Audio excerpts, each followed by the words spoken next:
Breakfast অথবা টিফিনের জন্য এরকম একটা হেলদি আর মুখরোচক খাবার হলে কেমন হয় বলো। আর বানাতে মাত্র 5 থেকে 10 মিনিট সময় লাগবে। এর জন্য প্রথমে কড়াই রিফাইন্ড অয়েল গরম করে গোটা জিরে ফোড়ন দিয়েছি। এরপর ছোট করে কেটে রাখা একটা আলু আর একটা গাজর দিয়ে স্বাদ মতো নুন দিলাম। হাই ফ্লেমে 2 মিনিট মতো ভেজে নিয়ে রসুন কুচি আর পেঁয়াজ কুচি দিয়ে নাড়াচাড়া করে 1 চামচ আদা বাটা দিয়েছি। হাই ফ্লেমে 1 মিনিট ভেজে নিয়ে কুচনো গাজর আর ক্যাপসিকাম দিয়ে নাড়াচাড়া করে নিয়ে একটা টমেটো কুচি দিলাম। পরিমাণ মতো হলুদ গুঁড়ো, লঙ্কা গুঁড়ো, ধনে গুঁড়ো, জিরে গুঁড়ো দিয়ে একটা চায়ের কাপের 1 কাপ পরিমাণ সুজি দিয়ে হাই ফ্লেমে 2 মিনিট নাড়াচাড়া করে নিয়ে 1 গ্লাস জল দিলাম। স্বাদ মতো নুন দিয়ে আরো 1 গ্লাস জল দিলাম। সবজি ভাজার সময় নুন দিয়েছিলাম, তাই নুনটা দেখে দিতে হবে। হাই ফ্লেমে 2 থেকে 3 মিনিট ফোটানোর পর গ্যাস অফ করে আগে থেকে সেদ্ধ করে রাখা একটা ডিম গ্রেট করে দিয়ে দিলাম। ভালো করে মিশিয়ে নিতে হবে।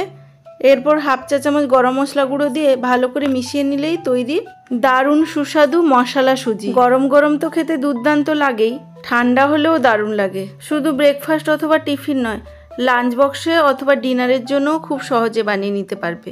ঝাল ঝাল মশলা সুজি একবার যে খাবে বারবার খেতে চাইবে। ওপরে একটু কাঁচা লঙ্কা কুচি আর সেদ্ধ ডিম অর্ধেক করে সাজিয়ে দিয়েছি। তোমরা বাড়িতে অবশ্যই বানিয়ে খেও কিন্তু।